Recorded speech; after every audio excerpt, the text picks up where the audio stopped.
Good morning সবাই, কেমন আছো? আশা করছি সবাই খুব ভালো আছো। আজকে কিন্তু আমি একটা দেখো রুমালের খুব সুন্দর ডেকোরেশন করছি, বা এটা ডেকোরেশন বলবো না, এটা হচ্ছে আমি কলকা বানাচ্ছি। ঠিক আছে, তো এই কলকাটা বানানোর জন্য আমি যে জিনিসটা নিয়েছি সেটা হচ্ছে একটা ছিট।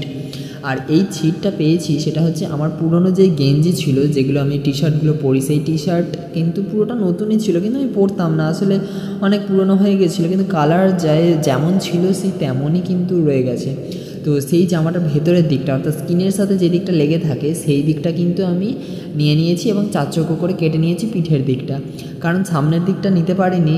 সামনের দিকটাতে তো তোমার স্টিকারটা লাগা থাকে, ঠিক আছে, তো ওই জন্য আমি সামনের দিকটা নিইনি, পিছনের দিকটা নিয়েছি।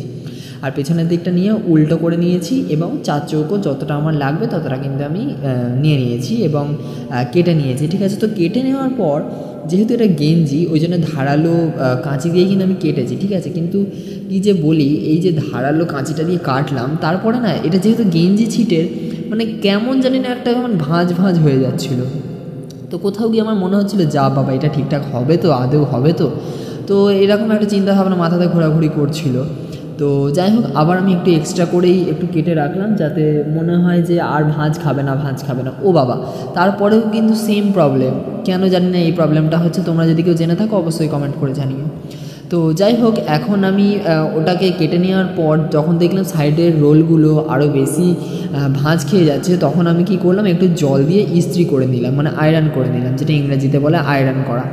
তো সেই আয়রনটা করে নেওয়ার পর কিন্তু এখন দেখছি পুরোটাই মোটামুটি স্ট্রেট হয়ে আছে। তো আবার কিছুক্ষণ পর যখন এই গরম তাপটা শেষ হয়ে যাবে, ঠিক আছে, তখন কিন্তু আবার সেই যাকে তাই হয়তো দেখা যাচ্ছে গুটিয়ে যাবে। তো তারপরে কিন্তু আমি এখানটাতে যেই রঙটা নিয়েছি সেটা হচ্ছে ফেব্রিক কালার। আর ফেব্রিক কালার কিন্তু আমি, আমার বড় একটা রঙ আছে, তো সেই রঙটা আমি নিয়ে করছি।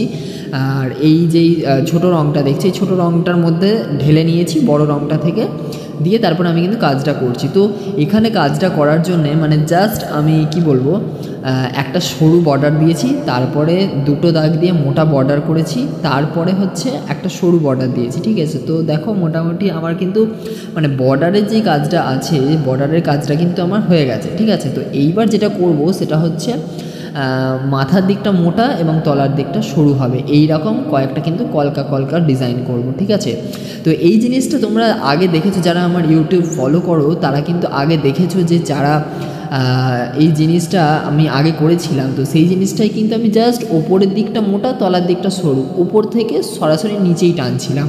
আর এটা কি হচ্ছে, ওপর থেকে নিচেতে আমি টানছি জাস্ট একটু বাঁ দিকে হেলিয়ে। ঠিক আছে, তো এই জিনিসটা আর আগের জিনিসটার মধ্যে অনেক পার্থক্য আছে। আর যেহেতু চারদিকের চারটে কোণ আছে, সেই জন্য কিন্তু চারদিকে চারটে কোণে জাস্ট আমি লম্বা একটা দাগ টেনে নিয়েছি। আর এখানে যে তুলিটা আমি ইউজ করছি, সেই তুলিটার নাম্বার হচ্ছে বোধহয় 0। তো আমি সত্যি কথা বলছি, যখন আমি তুলির কাজটা করি আমি তুলির নাম্বার দেখি না, আমি জাস্ট মুখটা একটু দেখে নিই যে এটা কত নাম্বার তুলি। তো যাই হোক, মোটামুটি আমি এটা একদম 0টাই নিয়েছি। আর এই যে দেখো, এই যখনই আমি ফেব্রিক কালারটা দিয়ে ইউজ করছি, তখনই কিন্তু সাইডটা দেখো কীরকম একটা মানে কুঁচকে কুঁচকে যাচ্ছে। ঠিক আছে, তো এইটা হচ্ছে জলটা পড়ার সাথে সাথেই গেঞ্জি টাইপ কাপড়, তো ওই জন্য ওটা একটু কুঁচকে যাচ্ছে, ওটা তো আর কিছু করা যাবে না। তো সেম জিনিস কিন্তু আমাকে চতুর্দিকটাতে করে নিতে হবে। আমার বোধহয় মোটামুটি দুটো সাইড হয়েছে। তো দুটো সাইড করার পরে না, মানে এই যেই রুমালটা আছে, এই রুমালটা না কেমন যেন একটা বেঁকে বেঁকে যাচ্ছিলো। তো সেই জিনিসটাকে আমাকে সোজা করতে গিয়েও দেখলাম যে আবার অনেকটা কিন্তু হাতেও লেগে গেল আমার।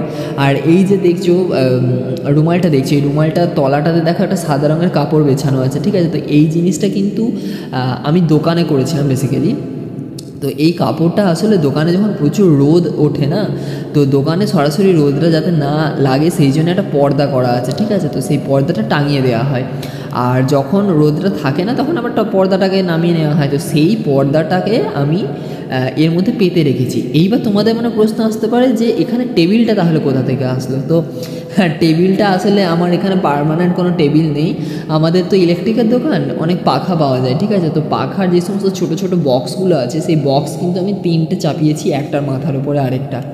ঠিক আছে, 3টে চাপানোর পর দেখলাম আমার হাইট অনুযায়ী বা আমি যে কাজটা করব সেই হাইট অনুযায়ী কিন্তু ঠিকঠাক আছে, ওই জন্যে আমি 3টে পাখার যেই পেটি আছে সেই পেটিকে একটার উপরে একটা চাপিয়ে দিলাম। তার উপরে কিন্তু এই যেই কাপড়টা আছে যেটা দিয়ে রোজটা ঢাকা দেওয়া হয় সেটা সরু করে সাইজ অনুযায়ী আমি কিন্তু দিয়ে রাখলাম, ঠিক আছে। তার উপরে এই রুমালটা রেখে খুব সুন্দরভাবে কাজটা আমি করছি। তো এই কাজটা করতে আমার মোটামুটি সময় লেগেছে 27 থেকে 30 মিনিট মতন। আমি মোটামুটি অ্যাপ্রক্সিমেট বলতে পারি যেটা 30 মিনিট মতন আমার সময় লেগেছে। যাই হোক, দেখো পুরোপুরি মোটামুটি কিন্তু আমার কমপ্লিট হয়ে গেছে। আর এটা শেষ ফিনিশিংটা আমি শেষে কোনো একটা ভিডিওতে দেখিয়ে দেবো। আর এই ভিডিওটা ভালো লাগলে লাইক শেয়ার কমেন্ট করে পাশে থেকো। দেখা হচ্ছে পরের ভিডিওতে। আজকের জন্য ততক্ষণ ভালো থাকো, সুস্থ থাকো। দেখা হচ্ছে পরের ভিডিওয়। নমস্কার।